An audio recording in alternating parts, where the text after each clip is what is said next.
Help give kids an extra life by donating today to help sick and injured children. Link in the description and pinned comment below. Okay, can Silver get his own game next so that it can be of use? Last July, I made a video about a rather challenging topic. I was talking about how even games that are good can have bosses that are just plain bad. And for a little while, I was thinking, there's probably some examples of the inverse, right? Surely even a game that's total crap can have at least some enjoyable moments, right? Now this topic's a bit more challenging for myself personally because, seeing as how I value my mental health, I don't exactly go out of my way to seek out and play games that are bad. So I found myself having to ask for suggestions for this topic, and I got quite a few of them. So thanks for those replies, you helped a lot. Now a couple things I need to make sure we're clear on. I understand that a game's enjoyability is very subjective for the most part, and in the case of bosses that I haven't faced from games I haven't played, I'm basically going off of the opinions of people who made these suggestions. And second, relative quality of the bosses in comparison to the games they come from is going to be a factor. With all that said, let's look for those diamonds in the roughest of rough. Here are my picks for the top 10 good bosses in bad games. It's game time!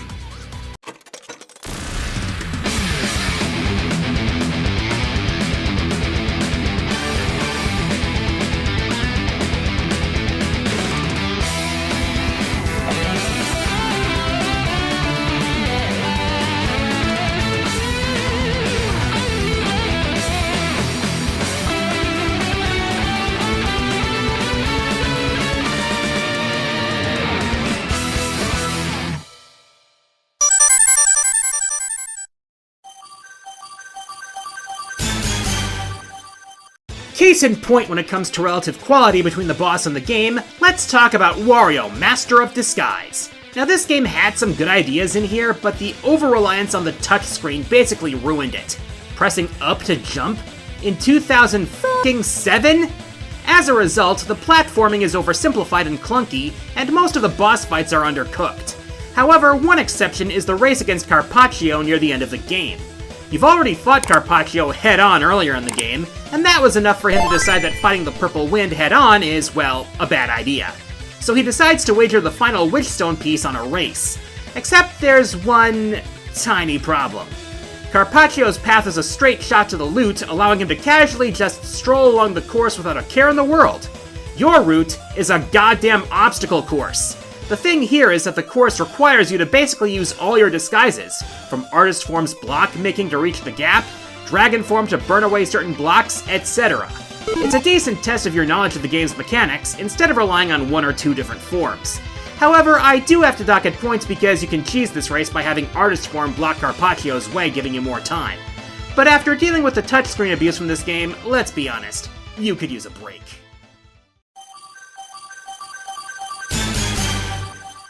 Ask Devil May Cry fans what the black sheep of the series is, and most of them will probably answer, "Fuck you." Okay, we've beaten that dead horse long enough. The more likely answer is actually DMC2. Even with those little bits of first installment jank that the first game had, there was still a lot of excitement from the combat, and Dante had those early elements of the stylish master of cool he would eventually become. DMC2, by comparison, has been decried as unforgivably dull. Dante became a brooding mope, there was way too much empty space, and enemies were generally so easy to deal with thanks to the overpowered guns. And that extends to most of the bosses, which basically amount to just backing up and emptying your unlimited clips into their sorry demonic faces. And the final battle against Argosax the Chaos basically starts the same way. Hold the trigger, dodge the occasional attack, and watch his grossly exaggerated health bar deplete. That is until... Perhaps I should actually start the trial. Now called the Despair Embodied, and sporting both fiery male and female forms, this second phase actually puts up a fight this time. He's definitely faster, especially with the occasional teleport, and while you can still play it safe with your guns, he's not always vulnerable to them, so you actually have reason to get up close and personal once in a while. Now while this is, for all it's worth, the only decent fight in the game, it suffers from the same drawback that most fights in the game do, in that the arena is way too big, especially for a demon more Dante's size. Still, it's at least comforting to know that there's some good here, even if it's not worth going through this game to get there. We'll revisit this point again later.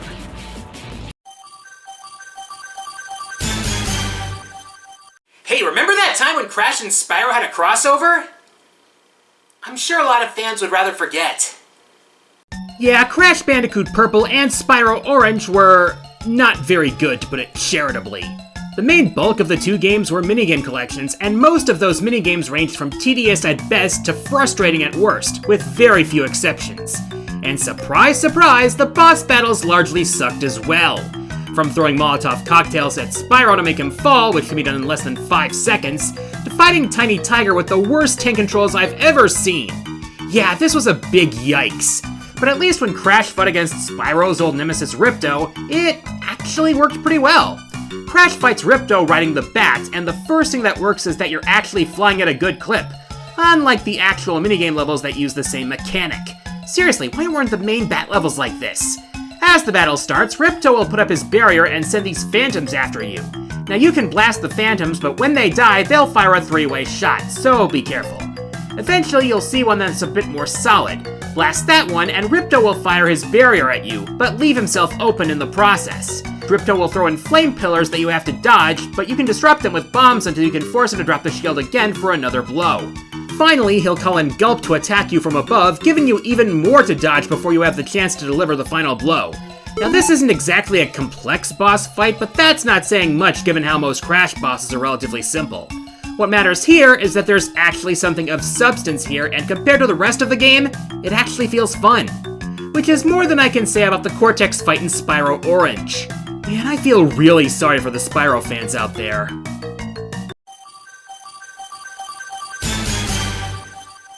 Paper Mario Sticker Star. Oh boy. Yeah, I'm not gonna sugarcoat it, Sticker Star is bad. It completely failed to understand what made previous Paper Mario games great.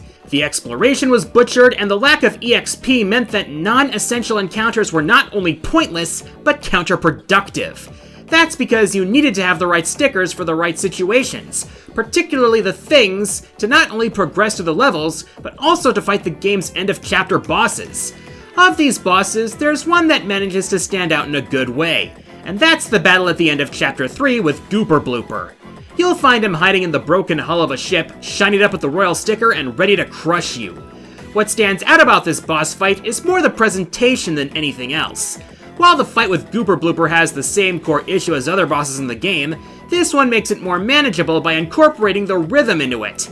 As the boss theme plays, you'll find that the supersized squid bobs along to the beat of the music and even claps to it in later stages of the fight. What's more, he even attacks to the beat after telegraphing it, so blocking his attacks becomes a musical game of Simon Says. The theme even amps up as the fight progresses, and eventually, once he darkens, he'll get ready to smother you with poison. So grab the sponge and set it to W for Wumbo, and spray it right back in his face and blind him. At that point, the music changes to a jazzy remix of Mario's theme, and even the Gooper Blooper can't help but dance to it, even as all his tentacles miss you wide right, leaving you the perfect opportunity to go for the kill. In a better Paper Mario game, this fight would feel merely average, but in Sticker Star, where very little seems to go right, having a fight with this kind of style and decidedly less bullcrap than the rest of the game feels like a breath of fresh air. In spite of, well, the poison.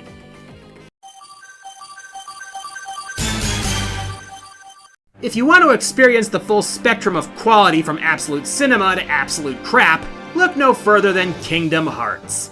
This love child of Disney and Square Enix has got a lot going on, and everything is canon. Yeah, even the mobile and the rhythm games. As for which one is the best, that's gonna largely depend on who you ask. But rarely is that game recoded. Being a port of a mobile spin-off line to the DS, recoded tends to be the black sheep of the franchise. Of course, that's mainly more due to the plot than anything else. Playing as a data copy of Sora largely retreading the old ground of the first game, with the overarching plot accomplishing very little in the grand scheme of things. At least the gameplay mostly worked. It did take a lot of risks, and most of the gameplay styles they tried worked pretty well. As for the game's boss fights, well, they exist. Probably the one that stands out the most is the fight near the end with Sora's Heartless. This Heartless has been feeding on the glitches in the datascape, and now it's blocking your escape, and you have to unleash all your skills to take it down. This is a 4-phase gauntlet that's gonna test you hard. Phase 1 pits you against its giant dark side form. The main attacks in this phase include satellite lasers that slow you down, and powerful punches that create shockwaves and ice pillars, but leave him open to attack. But things get real hectic in Phase 2 when the Heartless changes to Anti-Form. This phase has a lot of Keyblade summoning, but he won't be afraid to get up close and personal. Don't let the small health bar fool you, this is far from the end. Phases 3 and 4 split up his attacks among himself and his Shadow Clones, keeping you on your toes even further, and taking out the Shadow Clones causes him to bombard you with Keyblades. It's a tense fight, but with the proper setup, you can finish him off with some help from a little Deus Ex Machina. I guess they gotta fit in that power of friendship theming even in the Datascape.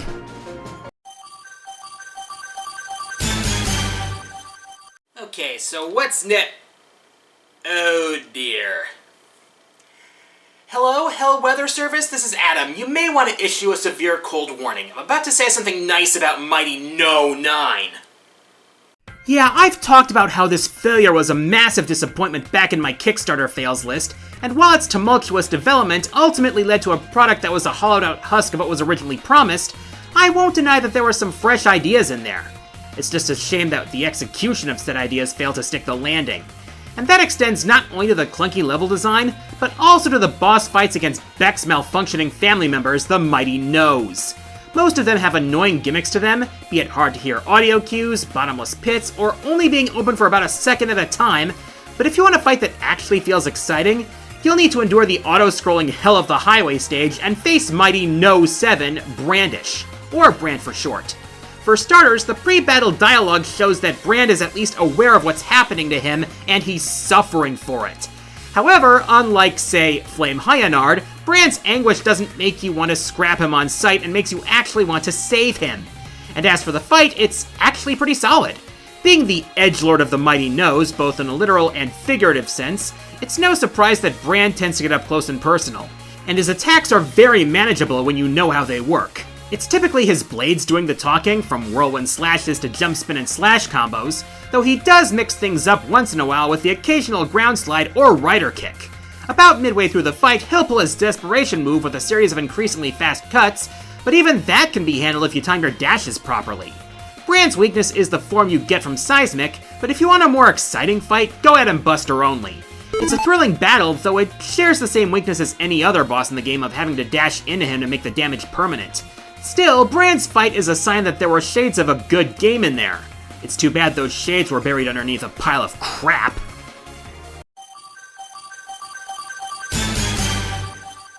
PlayStation is an interesting case when it comes to which franchises would be considered its icons. That is to say, it's had quite a few, and a lot of them seem to be associated with each generation more than the likes of Nintendo. The big three platformers of the PS2 era were Jak and Daxter, Sly Cooper, and Ratchet & Clank. Of these three, it's the last of them... Okay, maybe that's a poor choice of words. Of these three, it's the latter of them that's lasted the longest, with the Lombax and Robot Duo's latest adventure being one of Sony's best attempts to get people to buy a PS5. Until it got ported to PC like most of Sony's PS5 games nowadays. Anyways, that's not to say that it's always been smooth sailing for these two. The PSP spin-off Secret Agent Clank is regarded by the fanbase to be the clunker of the franchise. And that's mainly due to the common malady of interesting ideas but bad execution. Having Clank in the main role for a game was a good idea, and the whole Secret Agent shtick was interesting. Until you have to deal with the stealth segments. You know who doesn't have to deal with stealth? The decidedly your mileage may vary bumbling space hero, Captain Quark. And it just so happens that his boss fights work well here. Exhibit A, Jack of all trades. What makes this boss fight work is that it's presented under the framing of one of Quark's made-up stories of heroism. As the fight starts, he'll assault you with razor-sharp cards and buzzsaws, not to mention sicking his minions on you, while you go at him with your blaster. And then... Did I mention that he had laser eyes? Okay, altering the fight through Quark's story? That's actually pretty smart. At this point, he adds some new attacks, like laser eyes and launching bombs at you. When Quark prompts you, you'll lose the use of your blaster, and then you have to use the VacuSuck 3000. Okay, were the devs fans of Luigi's Mansion or something? Oh, did I mention that Jak also has shockwave generators? So at this point, you need to suck up Jak's projectiles so that you can fire them right back at him. It's a fun fight, and the framing of the whole thing is pretty clever. Though the humor of the whole situation is very subjective, and will largely depend on what you think of Quark, both in the game and in general. Oh, by the way, it was Clank who actually knocked out Jack. Because of course.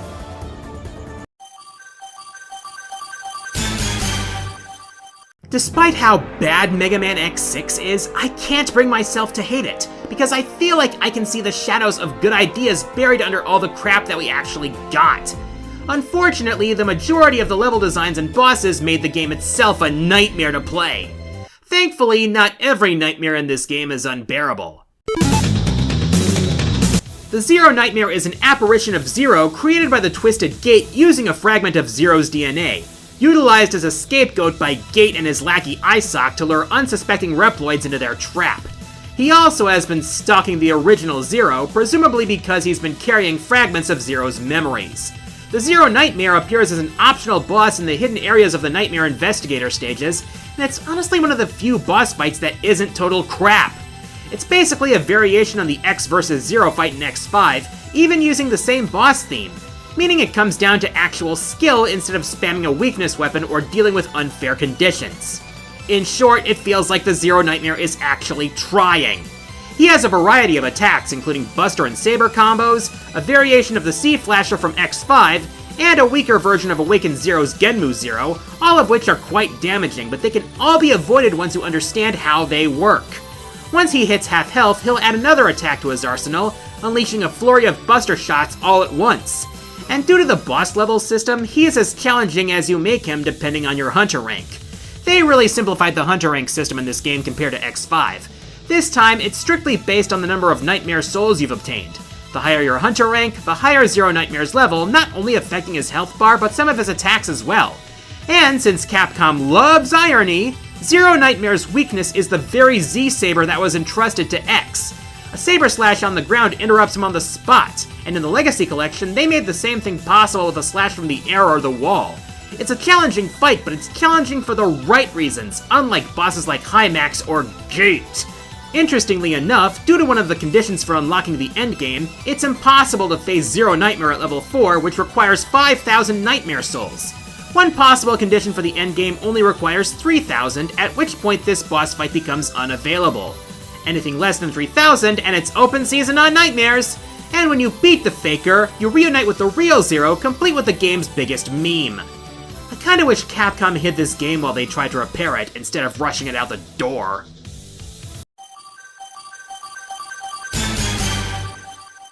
Okay, now that I've brought up one guilty pleasure from my old list, let's talk about another. Yeah, I'm not ashamed to admit that I did find some enjoyment from Metroid Other M, but that was mainly from its core gameplay. The story sucked, characters were butchered like a spring hog, and the less said about the authorization mechanic, the better. But if there's one bit of enjoyment to be found in this game, it's the epilogue, where Samus returns to the bottle ship to retrieve one last memento left behind by Malkovich.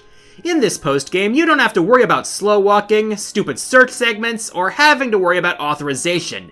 You have free reign to explore what remains of the ship, seeking out the last collectibles to be found, and unleashing all the power-ups that the higher-ups denied you. And eventually, you find out what's controlling the remaining baddies on the ship, and... I'm gonna disassemble your molecules! Wow, this is a deep cut. For those unaware, back in Super Metroid, one of the more unusual areas of this game was the wrecked ship. Turns out the ship was not just wrecked, but haunted. And the primary phantasmal offender was this abomination known as Phantoon. Flash forward a few generations, and the Space Spectre has grown to kaiju size and kaiju temper. First thing you gotta deal with is the alien hands it summons into the room, but the screw attack can make quick work of them. And then comes an unhealthy amount of fiery eyeballs. It's like you just stepped into your typical bullet hell game, and you're gonna be using that sense move a lot in order to dodge them all. That just gives you an opportunity to fire your wave beam straight into that gigantic eye. But that's not all Phantoon has to deal with you. It's still got its massive tentacles to shatter the windows and swipe at you. Thank the Chozo for that gravity feature, otherwise you'd get sucked right out of there and into the vacuum of space.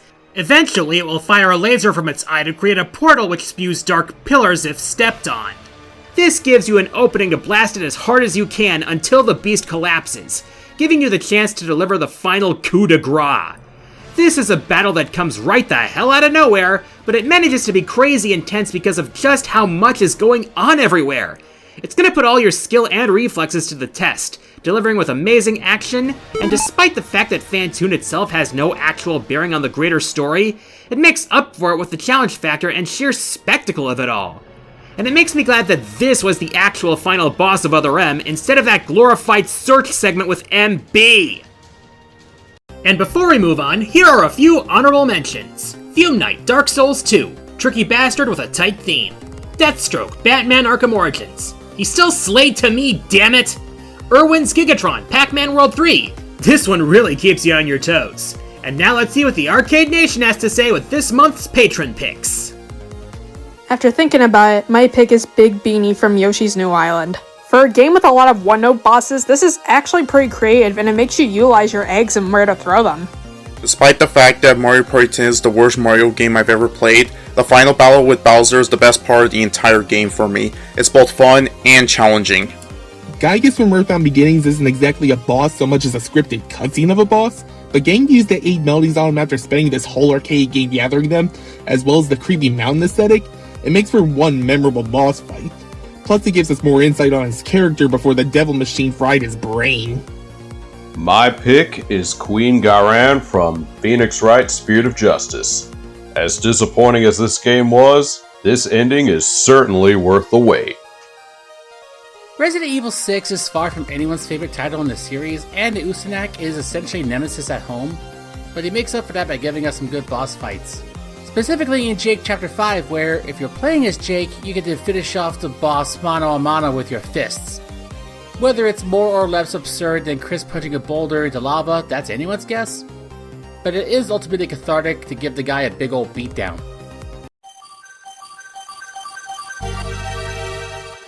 I believe now would be a good time to revisit a point I made at the beginning.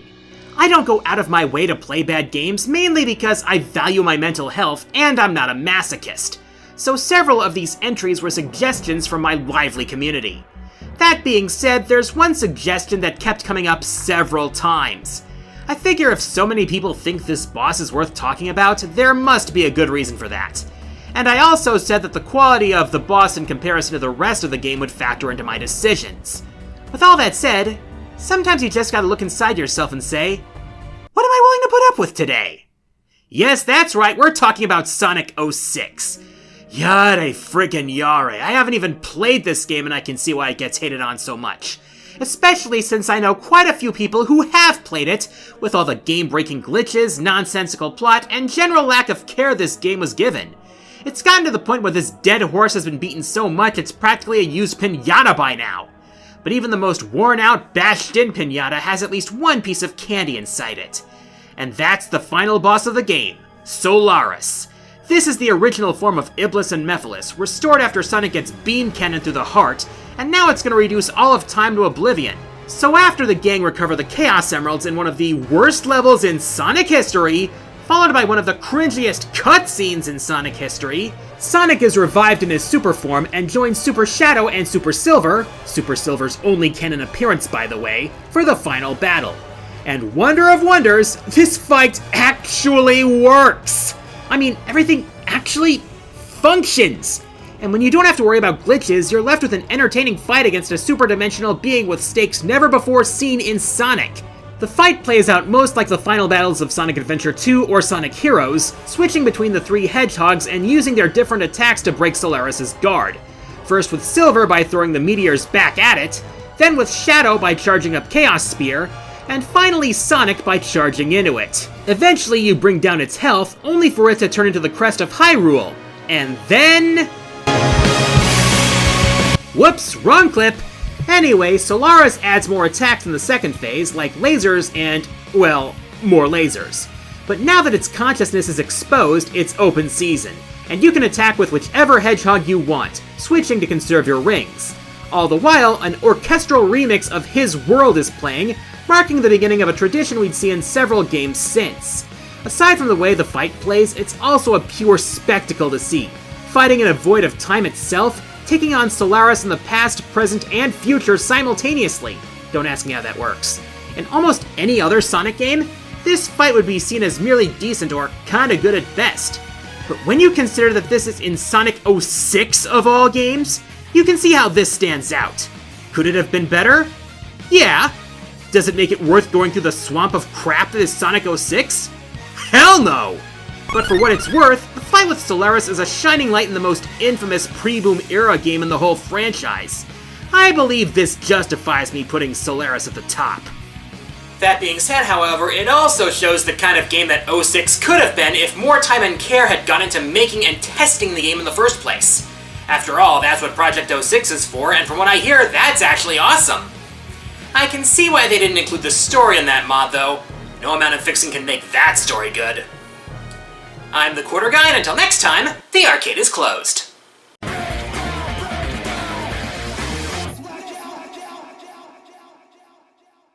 One of the things that you gotta realize about the early days of gaming is that it was a lot easier to find abstract presentation.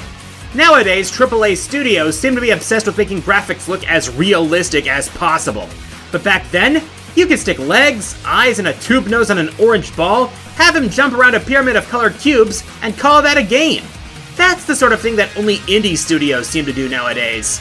Next time, QG at the arcade, Qbert. It's game time! Hey everyone, QG here. If you enjoyed the video, please like, subscribe, leave a comment, and share the video around. Feel free to check out my Blue Sky and Twitch streams, and consider supporting me through Patreon, and donating to my Extra Life campaign to support Children's Wisconsin. Thanks for watching.